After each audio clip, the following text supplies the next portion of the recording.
Hola, hola mis apreciados hermanos, que el Padre Celestial les bendiga. Una vez más estoy aquí con ustedes acompañándolos para el repaso de la lección número 18 de la escuela sabática de Cartas a los Hebreos. El tema de hoy va a estar realmente, hermanos, muy interesante y es muy importante comprenderlo para nuestra salvación. Debo confesarles que para mí este tema ha sido de gran bendición. He aprendido mucho y yo quiero que esto que el Padre Celestial nos ha permitido conocer, hermanos, sea realmente una realidad para cada una de nuestras vidas. Ahorita nos vamos a dar cuenta de que en verdad este mensaje tiene una importancia grandísima para nuestra salvación y es importante que nosotros lo podamos comprender para nuestra vida personal, pero también para saber de qué manera podemos conducir a las demás personas hacia un Salvador. Por eso la lección del día de hoy la titulé La ley nos conduce a Cristo. Así que, bueno, sin más preámbulos, quiero iniciar con este precioso estudio haciendo un paralelo de las diferencias de lo que significa el Antiguo Pacto y el Nuevo Pacto. Yo sé que el hermano Emanuel nos ha compartido muchísima información sobre ello y hoy básicamente van a haber dos puntos en específico en los cuales nosotros nos vamos a espaciar. El primero corresponde a saber si en el Antiguo Pacto había una promesa de perdón o no. Y el segundo es por qué fue necesario hacer ese primer pacto. Vamos a hacer un pequeño resumen de cuáles son las diferencias entre lo que es el Antiguo Pacto y el Nuevo Pacto. Primero hay que tener en cuenta que el primer pacto se basa en la justificación propia y el Nuevo Pacto es la justificación por fe. Que el primer pacto fue establecido con el pueblo de Israel cuando éste salió de Egipto, confirmado en el Sinaí y ratificado por la sangre de un animal. El segundo pacto fue establecido desde el principio con Adán y Eva, confirmado a Abraham y ratificado por la promesa de Cristo. El primer pacto, la condición era obedece y vivirás. El segundo pacto se da las promesas para todo aquel que cree. El primer pacto, peores promesas, las promesas del hombre para con Dios. El segundo pacto está basado en mejores promesas que consiste en las promesas de Dios para con su pueblo. En el primer pacto no había perdón de pecados. Ya me estoy adelantando un poquito y ahorita vamos a ampliar esto. Y en el segundo pacto sí había garantía de perdón. El primer pacto se basaba en sacrificios de animales que no podían limpiar a quienes ofrecía este culto. El segundo pacto es ratificado por la sangre de Cristo que nos limpia de todo pecado. En el primer pacto se construyó un santuario terrenal. En el segundo pacto miramos hacia el santuario celestial. En el primer pacto ministraban hombres falibles, inmortales. En el segundo pacto ministra nuestro gran sumo sacerdote.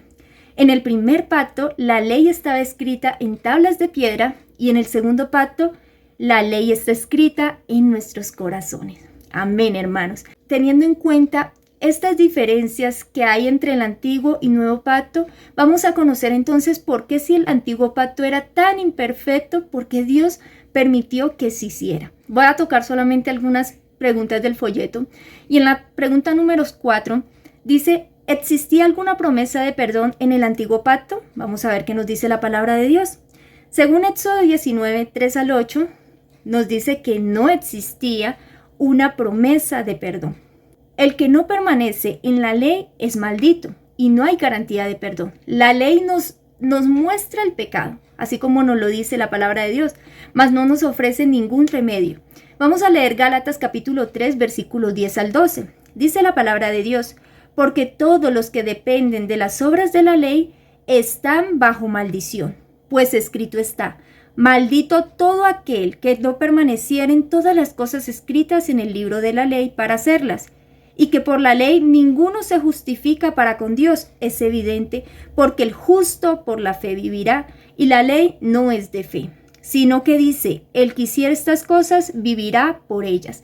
Aquí el apóstol Pablo le decía a los Gálatas que nadie se podía justificar por medio de la ley, porque la ley decía que todo aquel que no permaneciera en las obras de la ley era maldito. ¿Y cuál es la maldición de la ley? La muerte. Entonces nos vamos a dar cuenta de que, así como dice la palabra, El ser humano no tiene poder alguno para obedecer. De hecho, la sierva del Eterno dice de que después de que Adán y Eva pecaron, ellos perdieron ese poder de poder resistir a la tentación, se volvieron débiles. Y esta misma debilidad se pasó a todos nosotros los mortales. Por lo tanto, por nuestra propia fuerza no podemos obedecer la ley. La ley automáticamente, si nosotros desobedecemos en un punto, así como dice Santiago, automáticamente nos hacemos transgresores de toda la ley. Y como la ley no nos ofrece ningún remedio, quiere decir de que a la primera ya estamos condenados a la destrucción, ya estamos condenados a la muerte. ¿Cómo encontraban salvación las personas que estaban bajo el antiguo pacto? Entonces surge esa pregunta. Si habían personas que vivieron bajo el antiguo pacto, ¿cómo encontraron ellos la salvación si la ley no les ofrecía ningún remedio? La respuesta es que ellos miraron por la fe al mediador del nuevo pacto. En Hebreos capítulo 9, versículo 14 al 15 nos dice la palabra de Dios: «Cuánto más la sangre de Cristo, el cual mediante el Espíritu Eterno se ofreció a sí mismo sin mancha a Dios, limpiará vuestras conciencias de obras muertas para que sirváis al Dios vivo». Así que, por eso es mediador de un nuevo pacto, para que interviniendo muerte para la remisión de las transgresiones que había bajo el primer pacto, los llamados reciban la promesa de la herencia eterna. O sea que todos aquellos que vivieron bajo este antiguo pacto se aferraban por la fe en el mediador que había de venir, se aferraron al nuevo pacto. Ellos sabían de que bajo ese antiguo pacto no tenían remisión de pecados. Dice la sierva del Eterno: las promesas de los dos pactos. Vamos a ver cuál era la diferencia entre el uno y el otro. Yo sé que el hermano ya lo ha recalcado mucho, sin embargo quiero leerlo como lo expresa la sierva del Eterno. Dice: los términos del pacto antiguo eran: obedece y vivirás. El hombre que los cumpla, gracias a ellos vivirá. Pero maldito el que no confirme las palabras de esta ley para cumplirlas. Entonces, el primer pacto se basaba en la ¿qué? En la obediencia. El nuevo pacto se estableció sobre mejores promesas, la promesa del perdón de los pecados y de la gracia de Dios para renovar el corazón y ponerlo en armonía con los principios de la ley de Dios. Entonces, la pregunta que surge es: ¿será que los que estaban bajo el antiguo pacto no tenían el mismo derecho de perdón que tenemos nosotros que estamos bajo el nuevo pacto? Vamos a ver qué nos dice la sierva del Eterno. La misma ley que fue grabada en tablas de piedra es escrita por el Espíritu Santo sobre las tablas del corazón. En lugar de tratar de establecer nuestra propia justicia, que es lo que siempre el hombre intenta hacer, aceptamos la justicia de Cristo. Su sangre expía nuestros pecados, su obediencia es aceptada en nuestro favor. Entonces el corazón renovado por el Espíritu Santo producirá los frutos del Espíritu. Mediante la gracia de Cristo viviremos obedeciendo a la ley de Dios escrita en nuestro corazón. Al poseer el Espíritu de Cristo, andaremos como Él anduvo. Mire qué preciosa promesa, hermanos. Por eso decía el apóstol Pablo que este era el misterio que estaba oculto para los gentiles, que es Cristo en nosotros, la esperanza de gloria. No es porque esta promesa no se le haya hecho a nuestros primeros padres, ellos también la recibieron y por fe muchos de ellos no solamente recibieron la promesa en palabras, sino que fue confirmada aún en sus vidas. Ahora vamos a darnos cuenta de que siempre que el hombre intenta hacer la voluntad de Dios sin Cristo, termina quebrantando la ley de Dios, porque no podemos, dice la palabra de Dios, que el hombre carnal no se puede sujetar a la ley porque la ley es espiritual y nosotros somos carnales. La pregunta número 6 nos dice: ¿hubo perdón real para el pueblo en el mismo momento en que pecaron? A ellos se les entregó la promesa, pero entonces, ¿realmente fueron perdonados o tocaba esperar hasta que Cristo viniera para que todas estas transgresiones fueran perdonadas? La respuesta es sí. Y una garantía de eso la vemos en la ascensión de Enoc y Elías al reino de los cielos. Aquí nos dimos cuenta de que verdaderamente hubo un perdón real.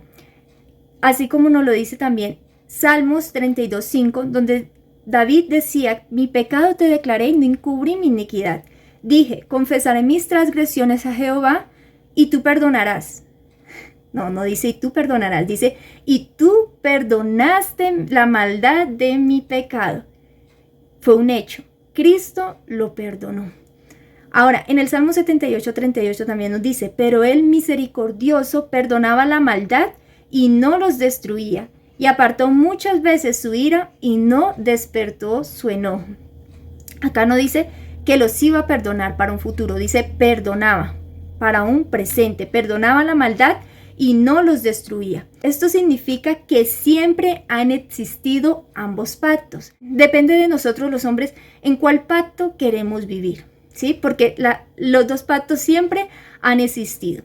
Y de hecho vamos a darnos cuenta de que desafortunadamente considero que todos hemos pasado por estos dos pactos. Porque así como dice la palabra de Dios, que de la manera en que nosotros hemos recibido a Cristo, debemos permanecer en Él. Porque el ser humano tiene la tendencia de que recibimos inicialmente la promesa y hacemos el pacto con Dios, que es el bautismo, pero después de eso queremos andar por nuestra propia fuerza, por nuestra propia justicia. Y cuando ya nos damos cuenta de que verdaderamente no podemos, es cuando nos asiamos de la mano de Cristo y le decimos a Cristo, no puedo. Y nos aferramos entonces al segundo pacto. Vamos a seguir. Dice la sierva del Eterno, Adán y Eva aceptaron el nuevo pacto. ¿Saben que ellos también tuvieron que experimentar este nuevo pacto? Porque cuando ellos pecaron, ellos quisieron establecer su propia justicia vistiéndose con hojas de higuera, que a la final esto no cubrió su desnudez, porque cuando Dios los llamó, ellos se escondieron porque tuvieron miedo, pues estaban desnudos. A pesar de que ya tenían las hojas de higueras, estaban desnudos ante la presencia de un Dios que escudriña los corazones. Y entonces fue cuando Dios les presentó el nuevo pacto. Dice la sierva del Eterno, Adán y Eva en el principio tenían la ley de Dios escrita en sus corazones. Esta misma condición en la que Dios creó al hombre y a la mujer, que era con la ley escrita en el corazón, es a donde Él nos quiere volver a retornar. Él quiere volver a escribir esa ley en nuestros corazones. Dice, cuando Adán y Eva fueron creados, recibieron el conocimiento de la ley de Dios. Conocieron los derechos que la ley tenía sobre ellos. Sus preceptos estaban escritos ¿en dónde? ¿En tablas de piedra? No, hermanos. Sus preceptos estaban escritos en sus corazones. Ahora, el pecado requirió un sistema de sacrificios. ¿Por qué? Porque después de que Adán y Eva pecaron, dice, cuando el hombre cayó a causa de su transgresión, la ley no fue cambiada. Y aquí nos vamos a dar cuenta que si no se pudo cambiar en el momento en que Adán y Eva pecaron, tampoco se iba a cambiar en la cruz del Calvario. Porque Cristo no venía a abolir la ley, sino a cumplirla, a enaltecerla. Y a que esa ley realmente tomaron un valor importante en la humanidad, porque por la transgresión de esta ley es que hoy día vemos cómo se encuentra la humanidad. Vemos, así como dice Isaías, que la tierra está enferma por causa de nosotros, porque hemos quebrantado la ley de Dios y hemos quebrantado el pacto sempiterno, el pacto que Dios quiso hacer con la humanidad. Esto ha producido o ha provocado tanta miseria en el mundo. Con este tema que vamos a tener hoy, hermanos, vamos a entender de que nosotros no podemos rebajar las normas. Para mí entender eso, hermanos, fue algo maravilloso, porque muchas veces queremos exaltar la misericordia de Dios y dejamos a un lado esto tan importante, y es que Dios nos quiere elevar a nosotros hasta tal punto de que nosotros podamos tener su imagen. Él viene por una iglesia sin mancha y sin arruga, emblanquecida en la sangre del Cordero. Así que este tema nos va a mostrar, hermanos, de que verdaderamente Dios quiere que nosotros exaltemos la ley. ¿Pero por medio de qué? Por medio del sacrificio de Cristo. Porque si nosotros intentamos exaltarla por nuestra propia fuerza, podemos exaltarla de boca, pero nuestras vidas no se va a poder cumplir eso. Porque solamente es Cristo en nosotros haciendo las obras. Recuerda que las obras no son de nosotros, las obras son de Dios. Sino que se estableció un sistema de redención para hacerle volver a la obediencia. Hay que entender que este es un pacto eterno. No fue que Adán y Eva pecaron y entonces el Padre y el Hijo se tuvieron que reunir para saber qué iban a hacer. No. Ellos ya tenían el plan establecido, pero se llevó a cabo fue en el momento en que Adán y Eva pecaron. Entonces ellos empezaron con este sistema de redención para mirar de qué manera iba a ser volver al hombre a la obediencia. Si nosotros lo hubiéramos podido hacer por nuestras propias fuerzas, no hubiera sido necesario que Cristo hubiera venido a morir por nosotros. Sencillamente se nos hubiera entregado la ley y obedezcan. Pero como Dios sabía que no podíamos, en su infinito amor y misericordia, entregó a su Hijo para volvernos a dar esa santificación que nosotros perdimos por causa del pecado. Se le dio la promesa de un Salvador y se establecieron sacrificios con el propósito de dirigir sus pensamientos hacia lo futuro, hacia la muerte de Cristo como su supremo sacrificio. Si nunca se hubiera violado la ley de Dios, no habría habido muerte, ni se habría necesitado un Salvador, ni tampoco sacrificios. Pero se violó la ley, por eso fue necesario este sistema de sacrificios. La obra de Dios es la misma en todos los tiempos, porque a nosotros se nos ha enseñado de que anteriormente el pueblo tenía que vivir por las obras y hoy en día la salvación es por la fe. Falso, hermanos. Yo no creo en un Dios que vacila entre lo que dice, porque dice la palabra de Dios que Dios no es hombre para que mienta, ni hijo de hombre para que se arrepienta. El problema es que se ha malentendido a Dios. No se ha comprendido bien ni el carácter ni la manera en que Dios obra con su pueblo. Si nosotros comprendiésemos eso, no llegaríamos a esta barbaridad de decir que Dios a uno le exigió una cosa y a otro le exigió esto. Porque entonces los del antiguo pacto podrían decir de que Dios fue injusto con ellos porque se les exigió más que a nosotros. De hecho, las condiciones son las mismas, una obediencia perfecta. No se nos ha rebajado la norma. ¿En qué radica la diferencia? En que en el antiguo pacto es nuestras promesas para con Dios. Haremos y obedeceremos todo lo que tú dices. No podemos, hermano. Entonces surge el nuevo pacto. Como ustedes no pueden hacerlo, yo les prometo que lo haré por ustedes. Porque nosotros desafortunadamente muchas veces vivimos queriendo agradar a Dios por nuestras propias fuerzas. Y no vamos a poder, hermanos. Porque la palabra de Dios dice que todas nuestras justicias son como trapos de inmundicia. Vamos a darnos cuenta, hermanos, que la obra de Dios en todos los tiempos ha sido la misma. Dice, la obra de Dios es la misma en todos los tiempos, aunque hay distintos grados de desarrollo y diferentes manifestaciones de su poder para suplir las necesidades de los hombres en los diferentes siglos, empezando con la primera promesa evangélica y siguiendo a través de las edades patriarcal y judía para llegar hasta nuestros propios días. Ha habido un desarrollo gradual de los propósitos de Dios en el plan de la redención. El Salvador simbolizado en los ritos y ceremonias de la ley judía es el mismo que se revela en el Evangelio. El que proclamó la ley desde el Sinaí y entregó a Moisés los preceptos de la ley ritual es el mismo que pronunció el Sermón del Monte. Y yo les invito, hermanos, yo la vez pasada también meditaba en este capítulo del Sermón del Monte, y yo les invito a que ustedes miren la amplitud en la que el Salvador entregó allí los mandamientos. Allí en el Sermón del Monte, Cristo toca gran parte de los mandamientos de Dios. Es decir, que aquí Cristo hizo la misma obra que hizo en el Sinaí, que fue darle una debida importancia a la ley de Dios. Porque aun cuando Cristo vino, los judíos se basaban en ritos y ceremonias, pero tenían muy por debajo el verdadero significado de la ley. Miremos que cuando Cristo descendió en el monte Sinaí, ellos tenían las normas de la ley rebajada y solamente se basaban en la misericordia de Dios, pero se habían olvidado de la ley de Dios. Por eso Dios hizo ese pacto con ellos en el Sinaí, porque necesitaba volver a elevar esas normas. Pero cuando vino Cristo pasaba lo contrario. Esas normas fueron rebajadas, ¿pero por qué? Porque se sobrecargaron. Se habían vuelto muy fanáticos y justicieros y habían perdido de vista la misericordia de Dios. Entonces Cristo quería venir a resaltar esa ley, a enaltecerla, pero en su debida posición.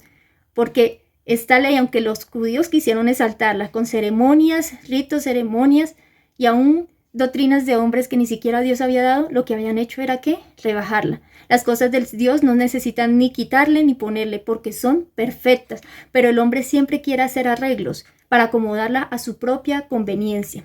Dice, los grandes principios del amor de Dios que él proclamó como el fundamento de la ley. Hay que entender eso, que la ley es la justicia de Dios, pero que el fundamento de esa ley se basa ¿en qué? En el amor. Si ese fundamento se le quita, esa ley no tiene valor. Dice que él proclamó como fundamento de la ley y los profetas. Son una sola reiteración de lo que él había dicho por medio de Moisés al pueblo hebreo. Oye Israel, Jehová nuestro Dios, Jehová uno es. Amarás a Jehová tu Dios de todo tu corazón, de toda tu alma y con todas tus fuerzas. ¿Cuál era el mandamiento? Amor, amar a Dios, y amarás a tu prójimo como a ti mismo. El maestro es el mismo en las dos dispensaciones. Las demandas de Dios son las mismas. Los principios de su gobierno son los mismos, porque todo procede de aquel en el cual no hay mudanza ni sombra de variación. No hay mudanza, porque lo que Dios hace es ¿qué? Es perfecto. Cuando el pueblo se volvió a desviar, Dios escogió a Abraham para confirmar su pacto. Inicialmente este pacto se hizo con Adán y Eva. Sabemos que pasó un lapso de tiempo hasta los tiempos de Noé, que la tierra estaba completamente llena de pecado, de violencia, hasta el punto que dijo Dios: voy a destruir la tierra, voy a barrer el pecado, y solamente quedó uno que era justo junto con su familia como pregonero de justicia.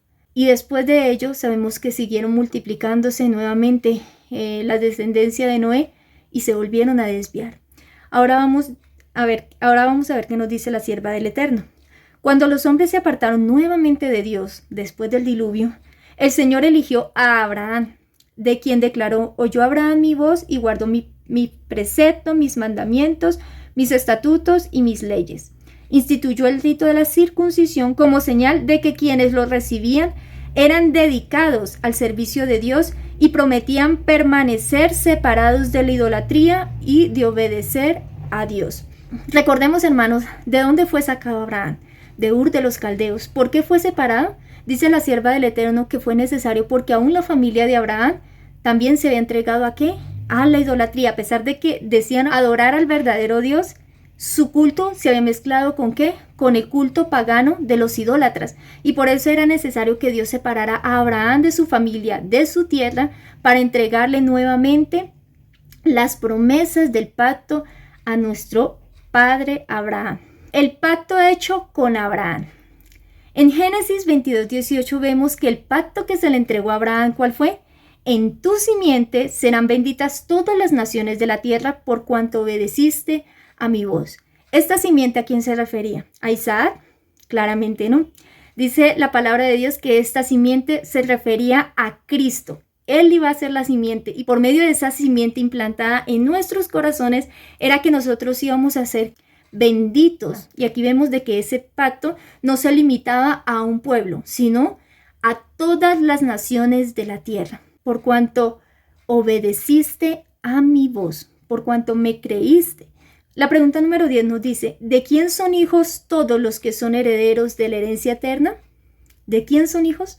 En Gálatas 3:29 dice la palabra de Dios: y si vosotros sois de Cristo, ciertamente el linaje de Abraham sois, y herederos según la promesa. Recordemos que los judíos se jactaban de que ellos eran hijos de Abraham. ¿Pero qué decía Cristo? Vosotros sois de vuestro padre el diablo, porque los deseos de vuestro padre queréis hacer. Para Cristo, ¿quiénes son hijos de Abraham? No son aquellos que lo son de la carne, son aquellos que tienen la misma experiencia de fe, son los hijos de Abraham y por ende hijos de Dios. Dice la pregunta número 11, ¿de cuántos es padre Abraham? Romanos 4 del 11 al 12 nos dice: y recibió la circuncisión como señal, como sello de la justicia de la fe que tuvo estando aún incircunciso, para que fuese padre de todos los creyentes no circuncidados, a fin de que también a ellos la fe les sea contada por justicia. Y padre de la circuncisión para los que no solamente son de la circuncisión, sino también siguen las pisadas de la fe que tuvo nuestro padre Abraham antes de ser circuncidado. La circuncisión se dio como señal o sello de ¿qué? De obediencia. Aquí nos dice que Abraham es padre de los de la circuncisión y de los que están incircuncisos. ¿Por qué? Porque la palabra de Dios dice que la verdadera circuncisión no es aquella que se hace de mano, sino que la verdadera circuncisión es la circuncisión del corazón. Es cuando nuestros corazones han sido subyugados y santificados por ese dedo de Dios que escribe en nuestros corazones la ley de Dios. ¿Cuál era la justicia de Abraham? En la pregunta número 12 nos decía, ¿tiene Abraham justicia? Génesis 26:5 nos dice, por cuanto oyó Abraham mi voz y guardó mi precepto, mis mandamientos, mis estatutos y mis leyes. Ahora, las personas que dicen tener la fe de Abraham tienen que leer también esta parte donde dice que él fue justificado por la fe, amén, sí, pero que el resultado o el fruto de esa fe fue que él oyó la voz de Dios y guardó sus preceptos, sus mandamientos, sus estatutos y sus leyes. Y es importante de que acá no habla solamente de los mandamientos, habla de preceptos, estatutos y leyes. Y si la misma experiencia de Abraham ha de ser la nuestra, quiere decir que para nosotros también hay preceptos, mandamientos, estatutos y leyes.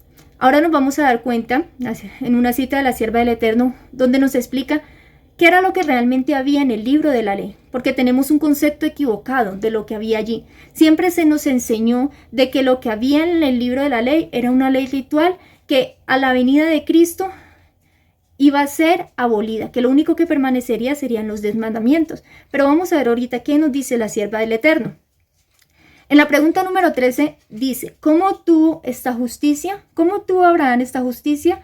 Romanos 4:3 y Gálatas 3:6 nos dice que Abraham le creyó a Dios y esto le fue contado por justicia. Creerle a Dios es solamente decir creo, sin avanzar. Claramente no. Ahora, ¿por medio de quién? Fue por medio de la fe, pero ¿por medio de quién recibió Abraham esta justicia? ¿Fe en quién? ¿En quién tenía que tener fe Abraham para poder recibir esta justicia? Gálatas 3:14 nos dice, para que en Cristo Jesús la bendición de Abraham alcanzase a los gentiles, a fin de que por la fe recibiésemos la promesa del Espíritu. Mira, esta es la promesa más preciosa que se nos ha hecho en la palabra de Dios, y es la presencia divina en nuestras vidas. Recordemos siempre cuál fue el propósito inicial de Dios, y es que nosotros fuésemos un templo en donde Él pudiese morar. Este propósito se desbarató cuando Satanás hizo pecar a nuestros primeros padres. Sin embargo, en su gran misericordia, Dios no se quedó quieto. Él implantó el plan de la redención para que a la final del conflicto este plan se pudiese cumplir. Y si nosotros tenemos el Espíritu de Cristo, indiscutiblemente vamos a tener su ley en nuestras vidas. Y como resultado daremos a luz los frutos del Espíritu. Ahora, con estas pautas vamos a concluir que, primero, Abraham guardó todos los mandamientos, estatutos y leyes. Segundo, que Abraham recibió la justicia por medio de la fe. O sea, él pudo guardar todos los mandamientos, los estatutos y las leyes. ¿Por qué? Porque le creyó a Dios. Tercero, se le dio la circuncisión como señal del pacto. Después de que fue confirmada esta justicia de Abraham, después de que él tuvo la gran prueba, que fue la de ir a sacrificar a su hijo, se le dio ¿la qué? La circuncisión como señal del pacto. Cuarto, el pacto hecho con Abraham era completo. Vemos que el mismo pacto que se hizo con Abraham era un pacto perfecto, que no necesitaba cambios, era completo. Y quinto, no existe ninguna diferencia entre el segundo pacto y el pacto hecho con Abraham. No existe ninguna diferencia. Sin embargo, ahorita nos vamos a dar cuenta de que todos estos hombres recibieron los mismos privilegios y las mismas bendiciones que nosotros, porque sencillamente la palabra de Dios se cumple. Entonces, surge la siguiente pregunta. ¿Qué sucedió con la descendencia de Abraham que ingresó a Egipto? Dice, aún entonces Dios no confió sus preceptos a la memoria de un pueblo inclinado a olvidar sus requerimientos, sino que los escribió sobre tablas de piedra. Quiso alejar de Israel toda posibilidad de mezclar las tradiciones paganas con sus santos preceptos o de confundir sus mandamientos con costumbres o reglamentos humanos. pero hizo más que darle los preceptos del decálogo. El pueblo se había mostrado tan susceptible a descarriarse que no quiso darles ninguna puerta abierta a la tentación. A Moisés se le dijo que escribiera como Dios se lo había mandado derechos y leyes que contenían instrucciones minuciosas respecto a lo que el Señor requería. Estas instrucciones relativas a los deberes del pueblo hacia Dios, a los deberes de unos para con otros y hacia los extranjeros, no eran otra cosa, prestemos atención, no eran otra cosa que los principios de los 10 mandamientos ampliados y dados de una manera específica, en forma tal que ninguno pudiera errar. Tenían por objeto resguardar la santidad de los 10 mandamientos grabados en las tablas de piedra. Qué impresionante, ¿verdad, hermanos? Tristemente hoy en día se nos ha enseñado de que en la nueva dispensación sencillamente todo quedó abolido en la cruz, excepto los 10 mandamientos. Pero acá la sierva del Eterno no nos dice eso. Acá la sierva del Eterno nos habla de que lo que estaba escrito en la ley era una ampliación de los 10 mandamientos para poder resguardar esa ley. Porque si nosotros miramos de una manera superficial la ley de Dios, podemos decir que no la estamos quebrantando. Pero cuando vemos la profundidad y la minuciosidad de esta ley, nos damos cuenta de que no se le está dando el verdadero sentido a la ley de Dios. Dios quería alejar al pueblo de cualquier posibilidad de mezclar las tradiciones paganas con sus santos preceptos. Es lo que tristemente hoy en día estamos viendo. Estoy plenamente segura de que el Salvador está pronto a venir y por eso nos damos cuenta de que Cristo está preparando un pueblo que esté completamente limpio de idolatría. Por mucho tiempo en su ignorancia lo permitió, pero ahorita Dios, así como hizo con el pueblo de Israel que lo sacó de Egipto para entregarle toda su ley en su plenitud y entregarle el pacto, también lo está haciendo hoy en día en la actualidad con este pueblo que desafortunadamente se ha dejado contaminar también por las falsas doctrinas de Babilonia. Hoy en día no es Egipto, hoy en día estamos imbuidos, es de Babilonia y en todos los sentidos. Todas estas reformas que Dios quiso hacer con el pueblo de Israel, porque es que se les entregó unas leyes completas, leyes de salud, leyes de levíticas, bueno, una cantidad de leyes, hermanos, que si nosotros las miramos en el espíritu,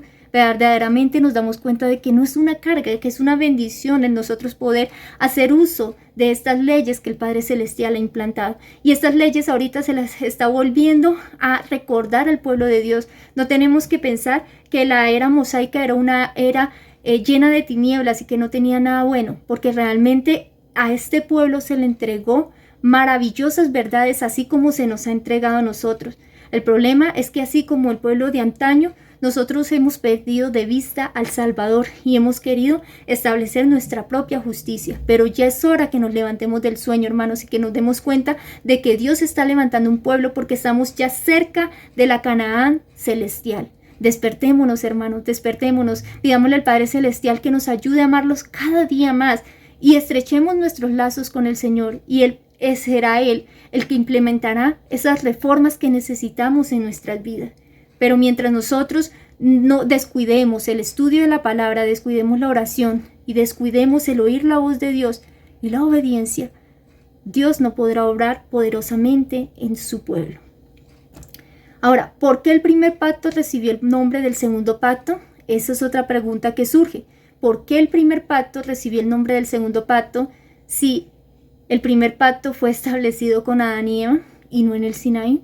Pero entonces, ¿por qué recibe este nombre? Dice, fue ratificado por Cristo y recibió el nombre de nuevo pacto. Dice la sierva del Eterno, aunque este pacto fue hecho con Adán y más tarde se lo renovó a Abraham, no pudo ratificarse sino hasta la muerte de Cristo. Existió en virtud de la promesa de Dios, desde que se indicó por primera vez la posibilidad de redención. Fue aceptado por la fe. No obstante, cuando Cristo lo ratificó, fue llamado el pacto nuevo. La ley de Dios fue la base de este pacto. ¿Cuál era la base de este pacto? La ley de Dios, que era sencillamente un arreglo para restituir al hombre a la armonía con la voluntad divina, para colocarlo en condición de poder obedecer la ley de Dios. El pacto consistía en que Dios nos iba a poner en condición para poder obedecer, porque sabía que el ser humano no lo podía hacer por sus propias fuerzas. El otro pacto, llamado en la escritura el pacto antiguo, se estableció entre Dios e Israel en el Sinaí y en aquel entonces fue ratificado mediante la sangre de un sacrificio. El pacto hecho con Abraham fue ratificado mediante la sangre de Cristo y es llamado el segundo pacto o nuevo pacto porque la sangre con la cual fue sellado se derramó después de la sangre del primer pacto. Por eso recibió el nombre del segundo pacto, porque fue ratificado después con la sangre del Hijo de Dios. Primer pacto se ratificó con la sangre de un sacrificio de animal. Segundo pacto fue ratificado con la sangre del Hijo de Dios. Es evidente que el nuevo pacto estaba en vigencia en los días de Abraham, puesto que entonces fue confirmado tanto por la promesa como por el juramento de Dios, dos cosas inmutables en las cuales es imposible que Dios mienta. Por la fe, Abraham vio el cumplimiento, porque dice que habían dos cosas inmutables en las cuales es imposible que Dios mienta. El uno era la promesa y el otro era el juramento. ¿Por qué se hizo el primer pacto? Vamos a ver por qué se hizo entonces el primer pacto, porque surge esa pregunta. Si el segundo pacto era completo, no era imperfecto, entonces ¿por qué fue necesario hacer este primer pacto? ¿Qué propósito tenía Dios al permitir que se hiciera este primer pacto?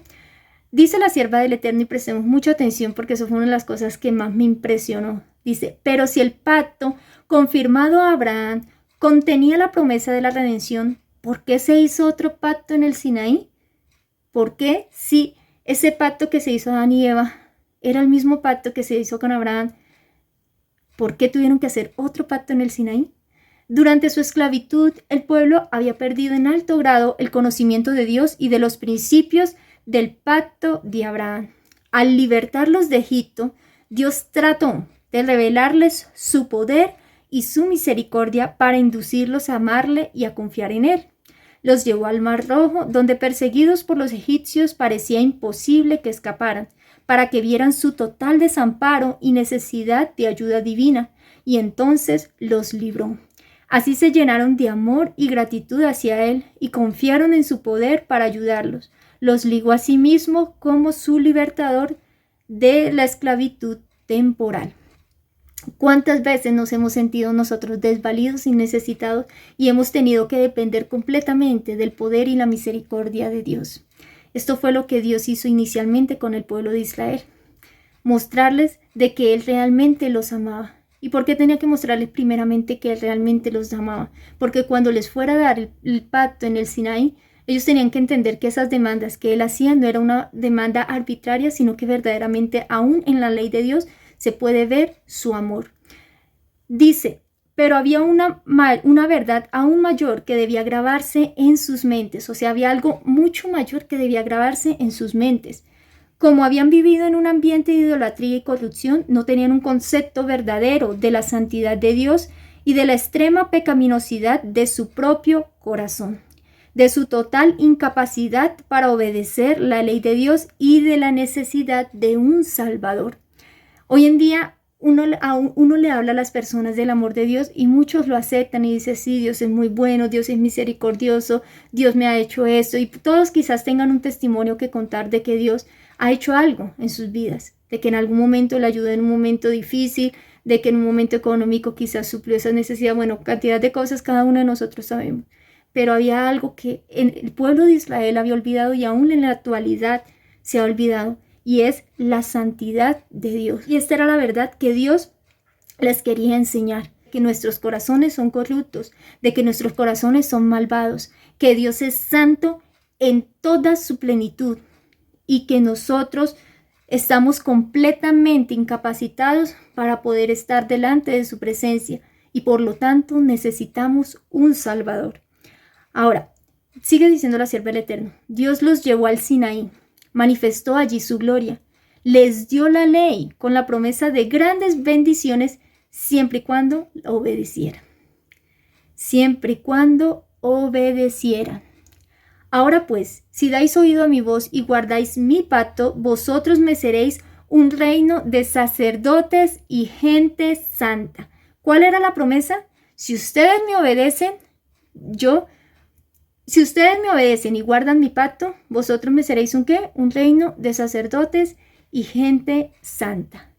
Los israelitas no percibían la pecaminosidad de su propio corazón y no comprendían que sin Cristo les era imposible guardar la ley de Dios y con excesiva premura concertaron su pacto con Dios. Dios quería que ellos pudieran percibir su pecaminosidad y que cuando Él les exigía la obediencia a la ley, ellos en vez de apresurarse a decir que iban a obedecer, más bien reconocieran humildemente su incapacidad y pidieran ayuda de Dios para esa obediencia. Sin embargo, dice que ellos concertaron su pacto con Dios. ¿Cuántos de nosotros, hermanos, nos ha pasado? Sin embargo, Dios no permite que estas cosas sucedan en vano. Acá dice que Dios permitió que existiera este primer pacto con un propósito, y el propósito era que nosotros pudiésemos ver nuestra incapacidad para obedecer a Dios. Sigue diciendo, al creerse capaces de ser justos por sí mismos, declararon, haremos todas las cosas que Jehová ha dicho y obedeceremos.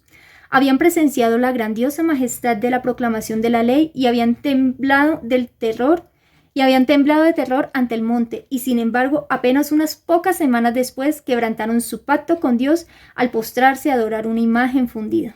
Habían prometido que permanecerían en el pacto y a las poquitas semanas que hicieron, quebrantaron ese pacto postrándose frente a una imagen fundida. Ahorita miremos que al quebrantar en esta ley, no podían esperar el favor de Dios por medio de un pacto que ya habían roto. Y entonces, viendo su pecaminosidad y su necesidad de perdón, llegaron a sentir la necesidad del Salvador revelado en el pacto de Abraham y simbolizado por los sacrificios, de manera que mediante la fe y el amor se vincularon con Dios como su libertador de la esclavitud del pecado. Ya estaban capacitados para apreciar las bendiciones del nuevo pacto. Algo interesante, hermanos, y que a mí me llamó mucho la atención, y es que muchas veces el Padre Celestial se acopla a nosotros para que nosotros finalmente podamos ver cuál incapaces somos o cuál imperfecto es nuestro plan y Él podernos dar su pacto. La voluntad de Él no era de que los hijos de Israel concertaran ese pacto con Él, porque Él ya sabía, Dios ya sabía que ellos no lo podían obedecer. Sin embargo, se acopló al pueblo y dijo, listo, hagamos, concertemos o ratifiquemos este pacto. Hagámoslo. Pero ¿con qué propósito lo hizo Dios? Con el propósito de que a la final, por experiencia propia, ellos pudieran ver de que no había salvación por medio de su propia justicia, que ellos no podían guardar la ley por su propia fuerza, que finalmente si ellos llegaban a quebrantar un solo mandamiento, estarían completamente excluidos de la presencia de Dios y por lo tanto estaban completamente condenados. Entonces esto les hizo ver a ellos de que verdaderamente necesitaban un Salvador. Y es importante esto, hermanos, cada vez que nosotros vamos a presentar un mensaje o siempre que nosotros vayamos a presentar al Salvador, es importante presentar la ley. Primero hay que enseñarle a la gente que se ha quebrantado una ley y que si desafortunadamente esa persona está sufriendo por causa de ello, hay que decírselos. Muchas veces queremos solamente presentar la parte misericordiosa de Dios, pero dejamos a un lado la justicia. Y mira lo que dice Gálatas 3, 23 y 24. La ley es nuestro ayo que nos conduce a Cristo. Por eso nosotros debemos exaltar la ley en toda su plenitud y finalmente mostrarle a las personas su pecado. Por eso el llamado de Isaías es, alza tu voz como trompeta y anuncia a mi pueblo su rebelión y a la casa de Israel su pecado. Hay que hacerlo, hermanos, porque solamente de esta manera, creando conciencia en las personas de que se ha quebrantado esta ley y de que la condenación de la ley es la destrucción, es la muerte, entonces eso va a despertar inicialmente un temor. Pero allí eso es donde hay que mostrarle a ese Padre amoroso, tierno y amoroso y el sacrificio de su amado Hijo. Porque dice, pero antes que viniese la fe, estábamos confinados bajo la ley. Esta es la experiencia de todos, hermanos. Porque empezamos a leer esa cantidad de requisitos que se nos exige y empezamos a llevar ese peso que finalmente nos agobia. Por eso, de cierta manera, al nosotros leer el Pentateuco, nos damos cuenta de que somos tan indignos de estar delante de la presencia de Dios. Y cuando empezamos a leer cosa por cosa, uno dice, no, pero eso es muy difícil. Claro que es difícil, sin Cristo es difícil, pero con Cristo Es posible porque no somos nosotros los que vamos a hacer la obra. Es Cristo en nosotros, la esperanza de gloria. Es Cristo haciendo un cambio primeramente en nuestra mente, porque si nosotros queremos guardar la ley exteriormente, pero nuestra mente todavía está contaminada por el pecado, finalmente vamos a caer, hermanos. No estamos haciendo nada, pero esta obra de purificación, de santificación, ¿quién lo está haciendo? La está haciendo Cristo actualmente en el santuario celestial, pero también está haciendo una obra de purificación en estos santuarios. Y de esa manera, esa ley puede quedar implantada en nuestros corazones. Primero necesita quitar todos esos intrusos que están usurpando el lugar que le corresponde a Dios. Dice, de manera que la ley ha sido nuestro ayo para llevarnos a Cristo, a fin de que fuésemos justificados por la fe. Amén. Gloria a Dios. Esta es la conclusión de todo el estudio, hermanos. Entender que la ley nos conduce finalmente a Cristo Jesús, a nuestro Salvador. La ley nos muestra que necesitamos un Salvador y nos hace depender completamente de Él. Entonces, por la fe, aceptamos la sangre de su sacrificio que nos limpia de todo pecado, y por la fe creemos que así como Él ascendió, ahorita también nos ha prometido que enviaría su Espíritu, su vida en nuestros corazones para que finalmente Cristo nos lleve nuevamente a la ley. Cristo no nos va a salvar con nuestros pecados. Cristo nos va a libertar del pecado, y libertarnos del pecado que es que nosotros vamos a poder finalmente obedecer la ley de Dios. No por fuerza propia, sino por la voluntad de Dios. Y entonces es allí cuando, una vez que la ley nos conduce a Cristo, Cristo nos conduce a la ley, y esa ley queda grabada en nuestros corazones. Y entonces exclamaremos como el salmista: cuánto amo, oh Dios, tu ley, todo el día es ella mi meditación. Hermanos, la invitación es que podamos aprender a vivir por fe. ¿Y qué es aprender a vivir por fe? Confiar en la palabra de Dios, confiar en que esa palabra que Dios ha dicho, que nosotros seremos santificados, realmente va a ser esa obra. Sin embargo, no hay que descuidar el estudio de la palabra, no hay que descuidar la comunión con Dios y el estar conectados constantemente con el Señor. Se necesita mucho tacto, dice la sierva del Eterno, para introducir la religión en el taller, en el trabajo, en el hogar. Pero hermanos, no perdamos de vista al Salvador. Mientras nosotros mantengamos una conexión viva con el Señor, el Padre Celestial obrará poderosamente en nuestras vidas. Que el Padre Celestial les bendiga, hermanos. Espero que esta meditación haya sido de bendición y recuerden que Cristo vuelve pronto. Preparémonos. Chao, chao.